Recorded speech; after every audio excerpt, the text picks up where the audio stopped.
Okay, so I've now put the fans inside my motherboard, and you can hear how noisy it is. Yeah, you can hear that. It's buzzing away. And I now have a nice cut. I'm dealing with these sharp fins. I'll show you in a second. This big Zalman fan thing has a bunch of fins. So I've now cut myself. I've done that to myself, and now that. Isn't that lovely? So I bleed for this stupid computer. And I'm going to see if I can adjust this thing with... I've got a variable control fan system on here, which hopefully that will help quiet down the system. But from what I can hear, I think it's mostly the video card fan is what I expected. So here's the view. I've got a closer view. So there's the big old fan, big old Zalman fan, and there's the video card. I don't know how well you can see that video card. It's sort of upside down.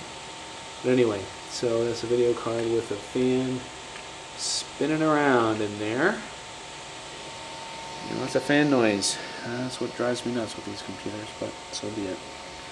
Alright, so the era of water-cooled computer systems for me has come to an end.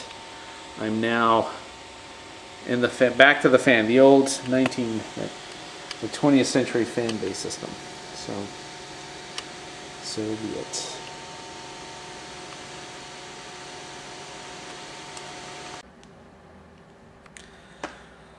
Well, I think I'm done with this project. The machine's now up and running. I got the fan inside. I've got this fancy, like I said, this voltage control system to help power the fans at different speeds, which then reduce the noise. And I'm keeping an eye out on the temperature of the CPU. Right now it's coming in at 29 degrees C, which is a good temperature. It's you don't want for it to go above 40. That's the I think that's sort of the bottom line, or 50. Some CPUs go up to as high as 70, but you don't want them to go 70. You really want to keep them below. And since we have this fancy Zalman cooling fan that I've cut myself severely with, here's some more evidence of cutting. I don't know how well you can see it. Right? It's like I've had a fight with a cat. So I have bled for this damn system. And I think I'm done. So no more water cooling ever. I think that's out of my life. It was like a bad divorce. I went through a bad divorce right now. Here's a picture of my machine. Now powered up and running. There's a big monster fan. And you know, the noise isn't too bad.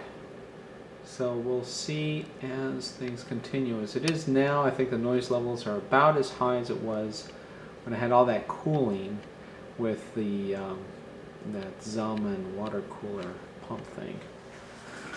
They had a fancy name for it, like the Reserator or something like that. Anyway, so that's my system. This is the voltage control system I've got, so I can actually control the voltages on the fans, and that's nice. I think that's the most important feature of all this cooling.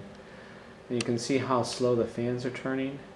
Well, that's pretty much all the airflow you need to cool the disk drives that are on the inside. And there is the fan, that big monster Zalman fan for the CPU. And there's my video card. It seems to be okay. It's not too noisy. And that's the case fan over there. Anyway, so I am going to sign off. My machine is now back to the old fan system. No more water cooling for me. Let's see if we can catch a shot. There is a CPU temperature. It's the one on top. Right now it's 30 degrees C, which is a good temperature for the CPU. We'll see once I actually power it on. I've got the CPU temperature monitoring modules installed on my system, so I can actually keep track of the CPU temperatures. So I'll know if things are getting bad, that I'll have to do something like other fan systems in or turn up the speed of the fan or something like that, and then suffer from the noise. Okay, so this is Steve signing off from another episode of Steve's Basement. I hope you enjoyed watching me suffer through ripping out my water cooling system and putting the fans back in. So that's just another day in the life of me messing with my computers. Okay, see you guys later.